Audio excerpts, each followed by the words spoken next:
Nick Krall has spoken. The Reds likely have the team that they are taking to Goodyear.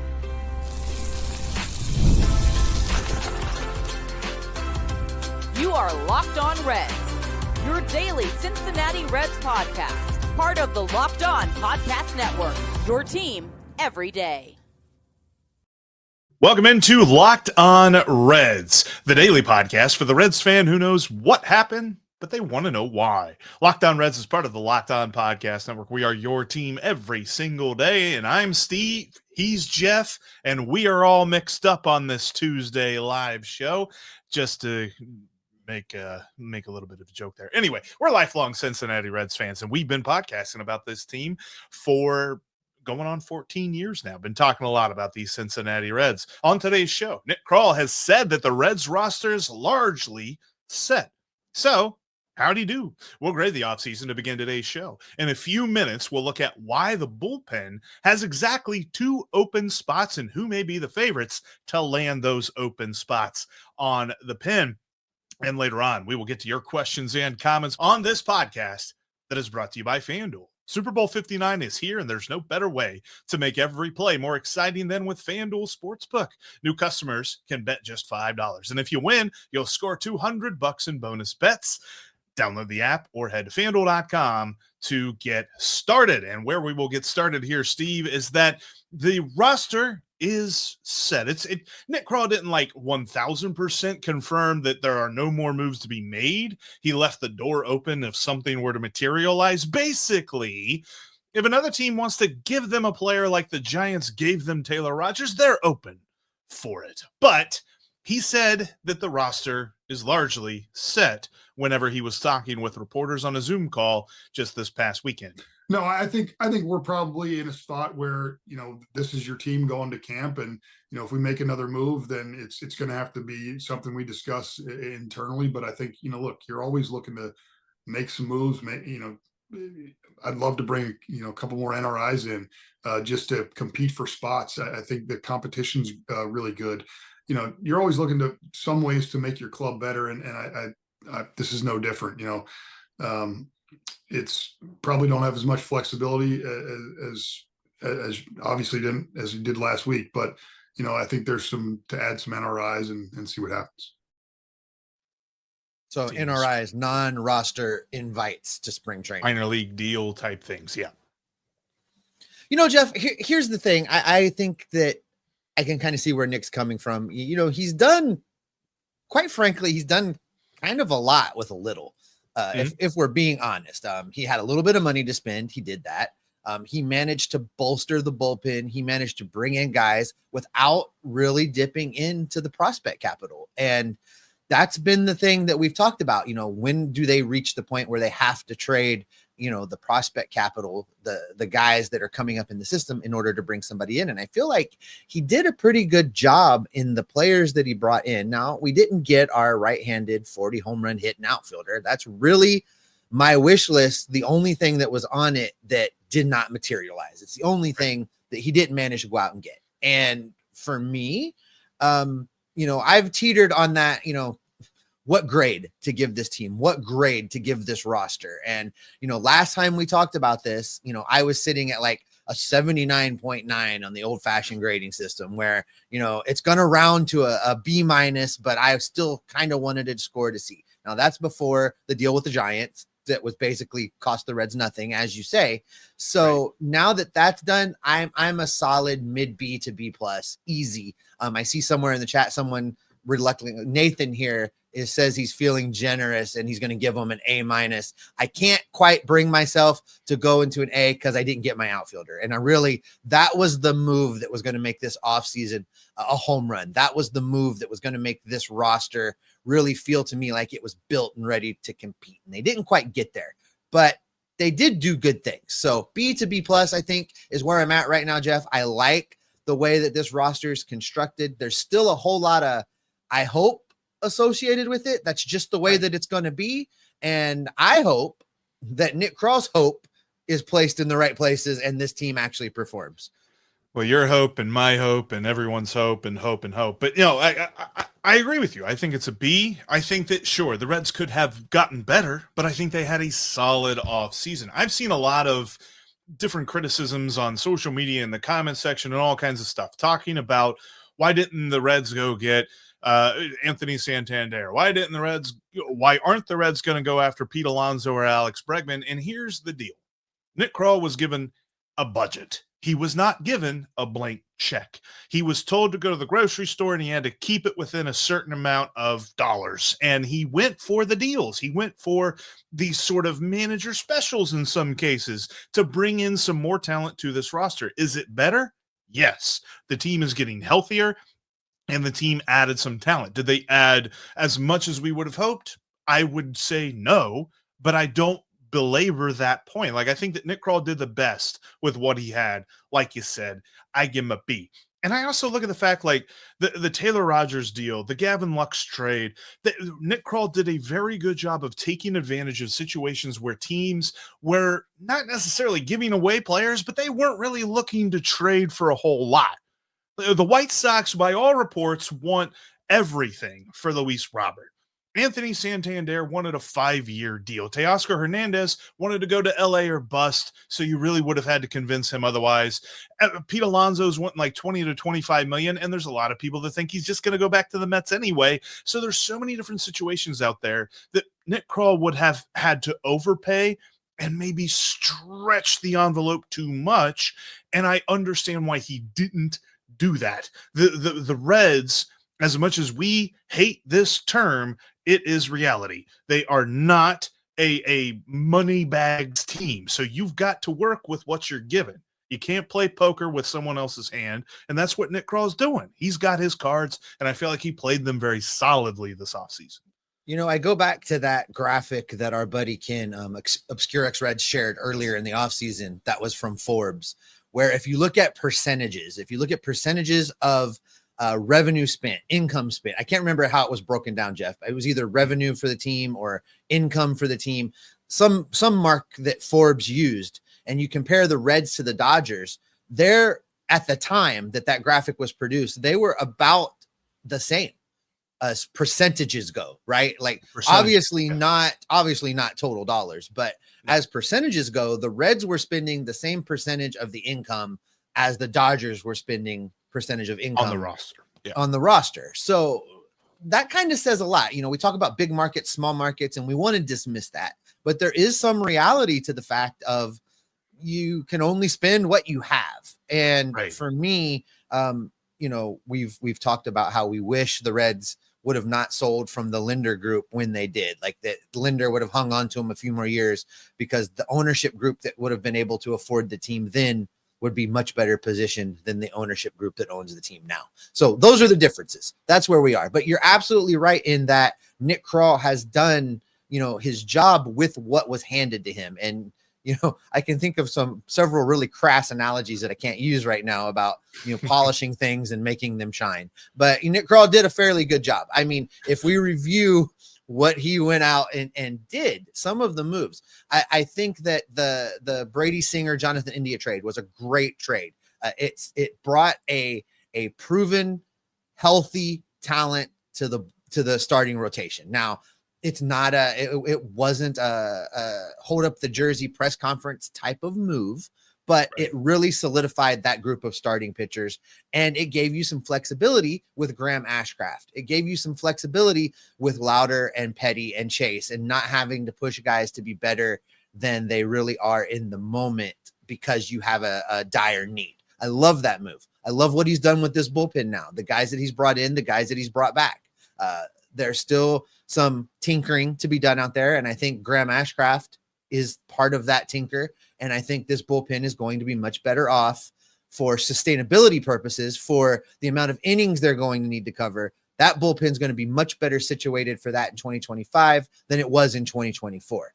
Position player wise, they addressed the outfield. They didn't do it the way we all think that they should have, and they didn't really address that power hitting team need, but they did go out and get somebody from the outside, which we were all starting to wonder, would they do that? Well, they did. So there's upgrade there. And the dominoes from that we talked about a week ago, Jeff, freeing up Spencer Steer to play on the infield some, allowing yourself to have a spare part if the Stuart Fairchild half of Freychild is either not ready to go on opening day or gets an injury along the way.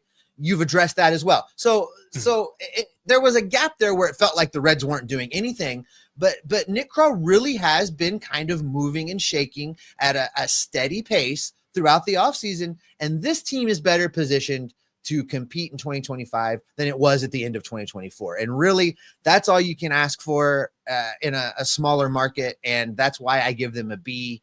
And I'm ready for baseball, Jeff. Let's go. When are we going to good? Let's go to Goodyear. What are we doing? Let's go. Can't wait. Back the truck. Cannot wait. Get me back on the diamond. But I tell you this, you mentioned it, and I really feel like Nick Krall did a great job making this bullpen feel better, feel deeper. But I only feel like there are 6 spots that are spoken for, which gives you 2 spots to fill. And I think that we have our favorites. We'll tell you who they are coming up next. Super Bowl 59 is here. 1 game, 2 teams, endless possibilities. By the way, I want the Eagles to win, not the Chiefs. And there's no better way to make every play more exciting than with FanDuel Sportsbook. Whether it's predicting the first touchdown, calling the MVP, or even betting on the coin toss, FanDuel makes it easy to get in on the action. With live betting all game long, you can adjust your bets as the game unfolds and feel the thrill from kickoff to the final whistle. You can also look at MLB futures, and the disrespect for our Redlegs is strong with FanDuel. They have the Reds win total over under set at 78.5. Tara Francona says, hold my beer. And I say, take the over. Download the app or head to FanDuel.com to get started. Bet just $5. And if you win, you'll score $200 in bonus bets. That's FanDuel.com. Bet with FanDuel, official partner of Super Bowl 59. Make sure you subscribe to Locked On Reds here on YouTube and on your favorite audio podcasting platforms, because we're talking Reds all day, every day, getting you ready for the 2025 season, and we want you along the ride with us.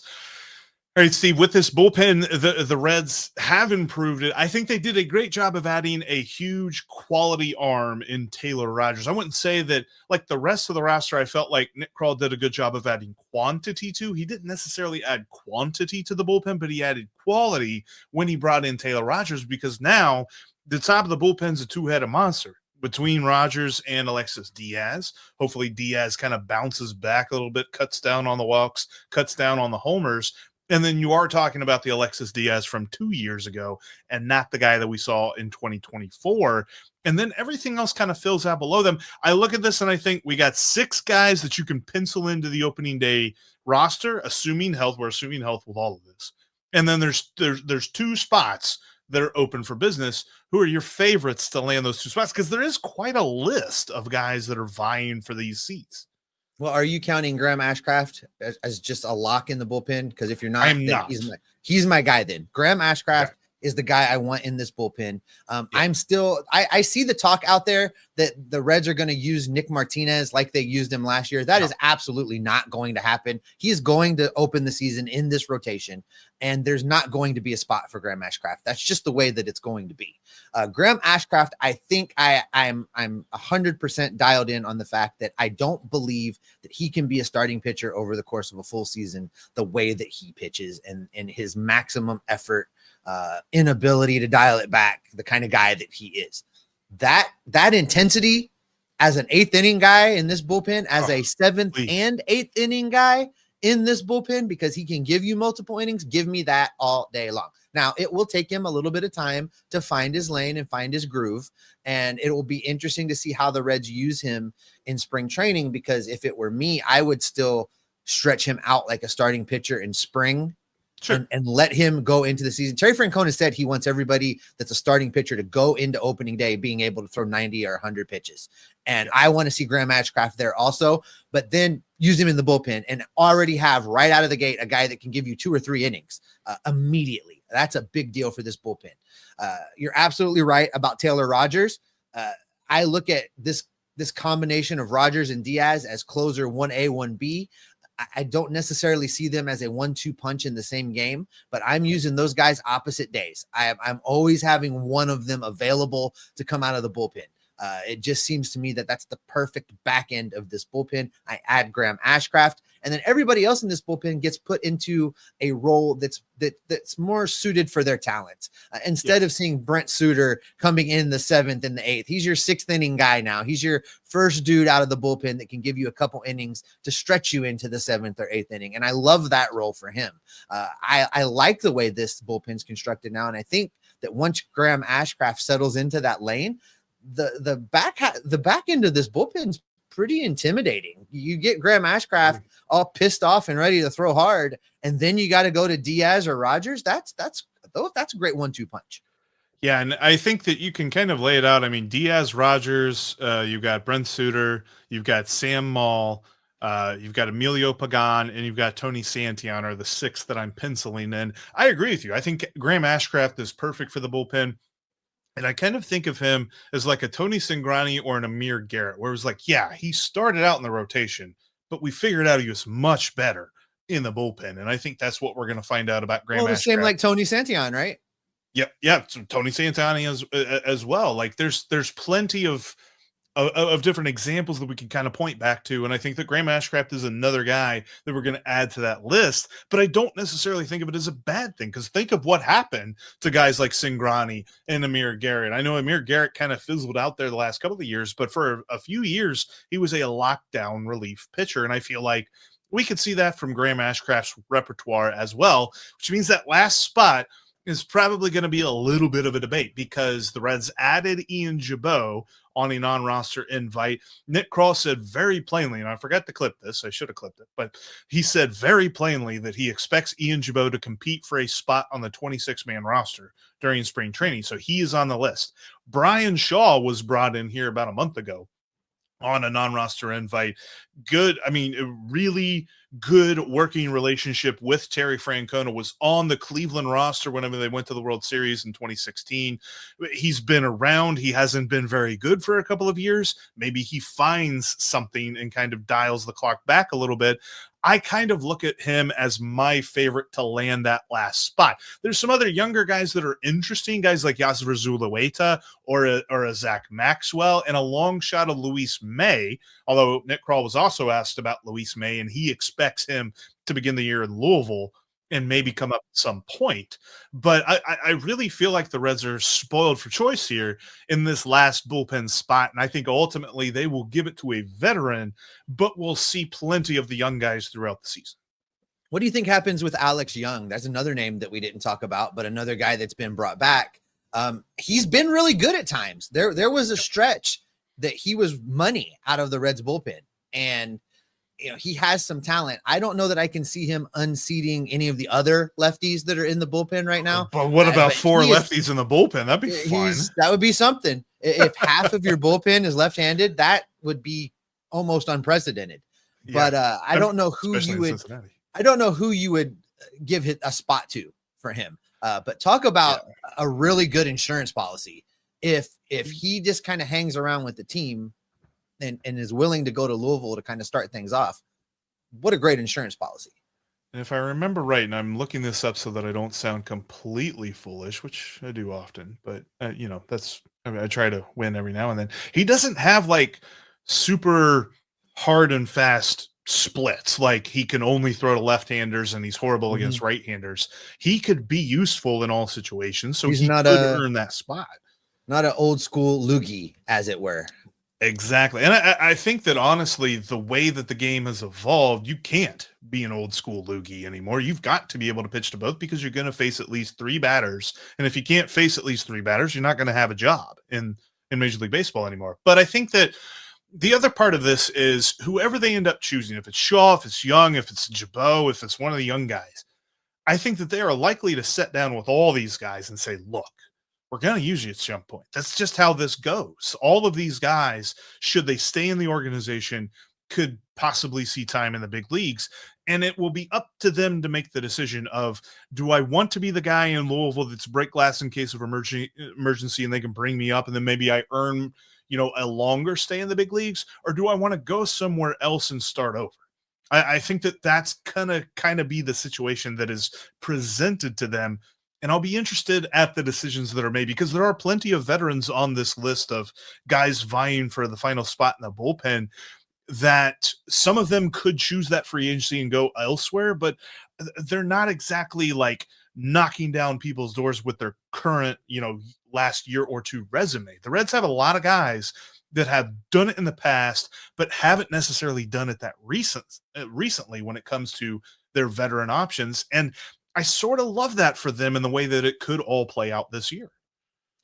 I absolutely agree with you. I think it's very telling that guys like Alex Young chose to come back to the Reds, because, they can look at the same things we're looking at and see what their path to opportunity is. And I think you're absolutely right. There's not a lot of other teams beating down their doors, and it would be the smart play to just kind of stick around and be the break glass guy, because that guy's going to get used. It will happen at some point in time in the season, and then they'll get an opportunity. And, maybe if they make the most of it, maybe they stick around. All right, Jeff, we have reached my favorite part of these shows. We're going to dig into the questions and the comments and hear from the viewers / listeners what they want to talk about. We're going to get into all of that right after this.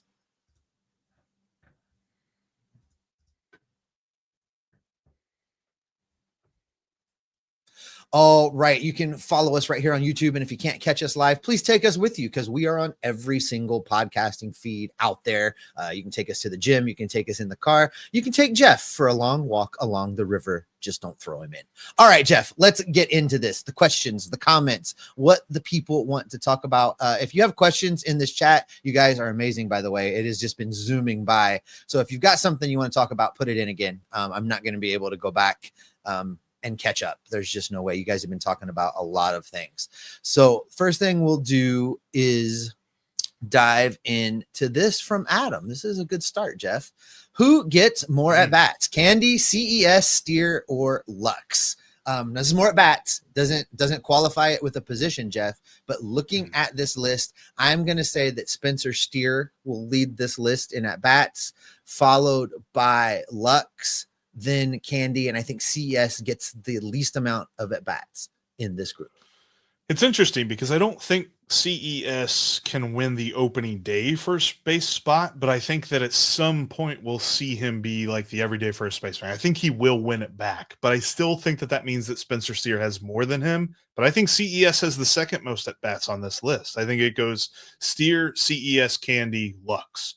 And I think that Candy is a lot of DH time. Like, he's not going to play a lot of third base. It's going to mostly be first base and DH. And then Lux will move around. But honestly, I really and I don't know that I'm going to be standing on a table all spring training yelling this, but I really want the Reds to figure out that you play Matt McLain at second, or Matt McLain at second, Elliott short, and I'm blanking. Steer at third. And you put Steer at third as your everyday third baseman / he can move around if you need him to play around with some of the matchups. I think that's going to be the best version of this. I think the make-believe version is Lux at second, McLain at short, and Elliott third. I just don't think that they want to give everyday playing time to Gavin Lux and then have to move Elliott to third. I think that your kind of proposal, you're almost there. You could still do that with Steer, because Steer's best position probably is second base. I mean, his best defensive position. He's the best first baseman defensively on the team, but his best defensive position is second base. So you could go Steer at second, McLain at short, Elliott third, and you could plug and play at second base between Steer and Lux and whoever else you need to scoot around. Santiago Espinal, who we continue to forget about. He's so far down the depth chart now, but he's here. And he's going to be on the team. So you've got all those guys that you can plug and play with. That, for me, gives you the best defensive lineup that you can put on the field. And Terry Francona has said, we're not just hitting, boys. We're going to play defense. So I think it's a possibility that we see Elly De La Cruz move around a little bit. He may not be the everyday third baseman, but I think we see that defensive lineup throughout the season. I think we see Elly scoot over from time to time. Exactly. And I do remember too, Charlie Goldsmith, who was on last week with us, was talking about Santiago Espinal may earn some early season playing time at third base. But I don't know. I feel like Gavin Lux fills the Skip Schumacher role really good on this team. And the Skip Schumacher role did not get everyday at bats. I think that of that list, he's the fourth. All right, let's move on to another one. This is an interesting one. We didn't talk about this very much, but we should. Jinx is asking, do you think that the Reds are still interested in Buck Farmer or Jacob Junis? Sure, but I also don't think there's money or a spot for them at this point. That last bullpen spot, I think, Jeff, you did a pretty good job of breaking down what the options are. All of those guys would have to fail, and one of these guys would have to be available in spring training for us to see them, I think. Yes. I don't see the Reds going out before they get to Goodyear and signing either one of these guys. I really think Nick Krall is looking at the same list you were looking at, Jeff, and saying this one of these guys will be our 8th bullpen guy, our last guy to make the team. And I think both these guys have deserved and have earned a contract of like at least $6, $7, $8 million or something like that for this year. And I don't think that the Reds are likely to spend that. And one of the parts, and we focus mostly on what Nick Krall said about the roster mostly being set for spring training. The thing that he said, he's like, if we do make another move, that'll be something we have an internal discussion about. The internal discussion, what he was saying there was, I'm going to have to go ask for more money if I want to make another move, and I'm not going to do that. So it's because he's going to tell me no, and it's just going to be a waste of my time. So I'm not going to, but yeah, that's what he was saying. He was like, if we're going to make another move, that's why anybody asking about like Pete Alonso or Alex Bregman or something like that, like it's just not going to happen. There's not $20 to $25 million more that ownership is just going to hand him. It would have to be something like he would have to get rid of Candelario's contract. And I don't think that that's happening either. That's funny because Adrian is right there with you. That's the next question, Jeff. Would you guys trade Candy for the ability to sign Alonso in a New York minute? If I could, pun intended. If one equals the other, absolutely. Yeah, absolutely. But there's nobody taking that Candy contract without some money coming along with it, which defeats the whole purpose. There's just no way. We thought for a hot second that the A's were just going to burn some money this offseason. They've already burnt their money, so they're not going to burn it on Candelario. No, absolutely. And this from decent moves. This from Sean Melvin. What position do we think was upgraded the most? For me, if I get to count bullpen as a position, I'm counting bullpen as a position. I like what the back end of this bullpen looks like now compared to what it looked like at the end of 2024. I feel like that's a tremendous upgrade by adding Taylor Rogers as a second closer option. I mean, Rogers has had 30 plus saves in multiple seasons. The guy can close games. We know that he can do that. And that's not me suddenly becoming a fan of having a closer, but they're going to have a closer. So if we're going to have a closer, I want guys that are good at it. And we've got 2 guys that are good at it, assuming Alexis Diaz last season was a blip, and I think that it was. So I think the bullpen is the most upgraded position. I'm torn because the starting rotation has gotten a lot of pub, but every time I think about it, I'm really happy with Jose Trevino at catcher. And I get it. It's 60 games, like whatever. Last year, I looked at this. Luke Maile and Austin Wynns combined to catch 60 games, and Tyler Stevenson caught the rest. But I know now that I'm not worried about those 60 games. Like, hopefully Jose Trevino is healthy all year, and it's literally just Tyler Stevenson for most of it, Jose Trevino for the rest of it, because he's a platinum glove catcher. I feel really comfortable about him behind the plate. And if Stevenson needs a DH, or if Stevenson needs a day off, or if Stevenson plays a day at first, whatever that might be, I feel like the Reds aren't adding an automatic out, and they're adding a liability in the field just because Tyler Stevenson needs a break from squatting for 9 innings. So I'm happy with what the Reds did with Jose Trevino. I think it's 6 1, half dozen the other in my mind between the rotation and the catcher spot. This from Jason. Jason on the Lake wants to know, Jeff, where you and I are going to be pre-gaming on opening day. I will say this. Jeff and I are working on some things that are a big swing, and they may not materialize. So if they do, we'll tell you about it. If they do, we'll tell you about it. And if they don't, we are really good in the week before about basically publicizing where we're going to be, because we love talking baseball with you guys. So if our big swing misses, we will continue to do that the week ahead of time. We'll let you know where we're going to be and what we're going to be doing, because we do definitely want to see everybody and kick off the baseball season together. And generally it's somewhere between Yard House and Smoke Justice and all that good stuff. How many times did we walk across the Roebling last year? I forgot to turn the little track around for the outdoor walking thing, but it was a lot.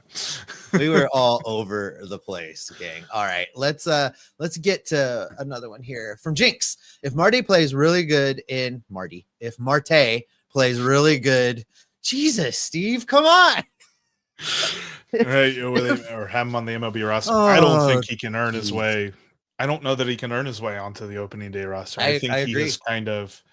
has kind of entered himself into the quadruple A category for the moment, and he's got to prove the Reds otherwise, especially with the moves that they made.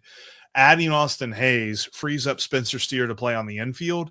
Gavin Lux frees up Spencer Steer to move around, and Gavin Lux can play around. And even Matt McLain could play at third base if he needs to. Ellie could play at third base. So third base is no longer just the land of complete and utter opportunity where nobody else is taking it. There's a lot of names that can play that spot now.